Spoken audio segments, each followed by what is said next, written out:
고통의 문제. 인간이 아주 초창기부터 영들이 우주에 출몰한다고 믿었다는 것은 의심할 여지 없는 사실입니다. 그러나 그런 영들을 처음부터 누미노제에 대한 경외감으로 대했다는 오토 교수의 가정은 너무 성급한 것일 수 있습니다. 누미노제에 대한 경외감을 표현할 때와 단순히 위험에 대한 두려움을 표현할 때 같은 언어가 사용될 수 있다는, 지금도 유령만 무섭다고 하는 것이 아니라 물가가 오르는 것 또한 무섭다고 하듯이 아주 적절한 이유 때문에 이 가정은 참으로 입증될 수가 없습니다.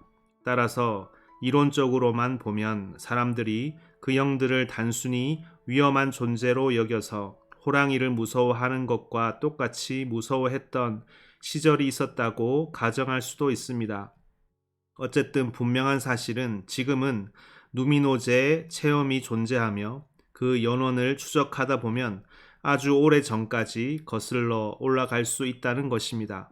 우리는 버드나무에 부는 바람에서 물지 레트와 두더지 모울이 섬에 있는 목신 펜에게 다가가는 장면을 통해 현대의 예를 찾아볼 수 있습니다.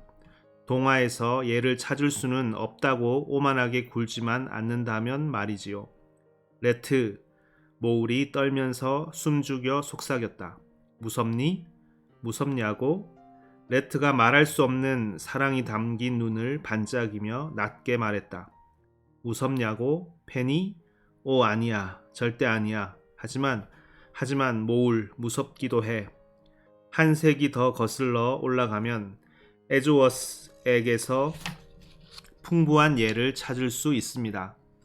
아마 가장 훌륭한 예는 그가 훔친 배를 타고 호수 위를 노저 갈 때의 경험을 묘사한 서곡 제1권의 구절들일 것입니다. 그보다 더 전으로 올라가면 갤러헤드가 죽음에 언젠가는 죽을 수밖에 없는 육신으로 영적인 것들을 보게 되자 극심하게 떨기 시작했다는 멜러리의 묘사에서 대단히 순수하고 강력한 예를 찾아볼 수 있습니다. 1세기 초에는 요한계시록의 저자가 부활하신 그리스도의 발 앞에 엎드려져 죽은 자같이 되었다고 표현했습니다.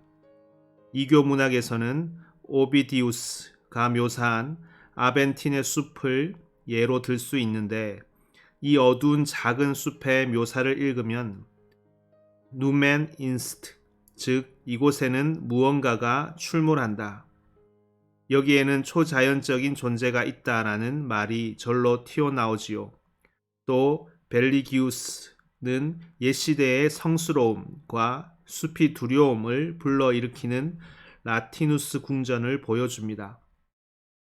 아이스킬로스는 확실치는 않지만 그의 작품으로 간주되는 한 그리스어 단편에서 땅과 바다와 산이 그 주의 두려운 눈 아래 떨고 있다고 말합니다.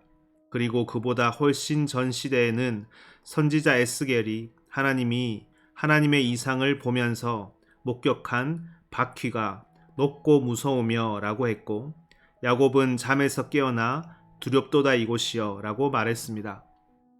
인류 역사상 이러한 느낌의 연원이 어디까지 거슬러 올라가는지는 알 수 없습니다. 그러나 우리도 그 존재를 믿었다면 똑같은 경외감을 느꼈을 만한 대상들을 초창기에 인류가 믿었다는 사실만큼은 거의 확실하며, 따라서 누미노제에 대한 경외감은 인류 그 자체의 역사만큼이나 오래되었다고 볼 수 있습니다. 그러나 우리의 주된 관심은 연대를 따지려는 데 있지 않습니다. 중요한 것은 어떤 식으로든 이런 경외감이 생겨났고 널리 퍼졌으며 지식과 문명의 성장에도 불구하고 지금도 여전히 인간의 마음에서 사라지지 않고 있다는 점입니다. 그런데 이런 경외감은 눈에 보이는 우주를 근거로 유추해낸 결과가 아닙니다. 단순히 위험한 것에서 으스스한 것을 논증해낸다는 것은 불가능한 일이며, 완전한 의미의 누미노제까지 논증해낸다는 것은 더더욱 불가능한 일입니다.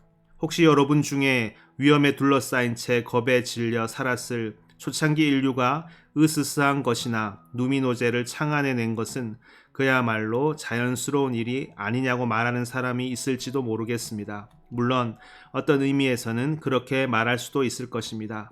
그러나 그럴 경우에는 그 어떤 의미가 무엇인지를 명확히 해야 합니다.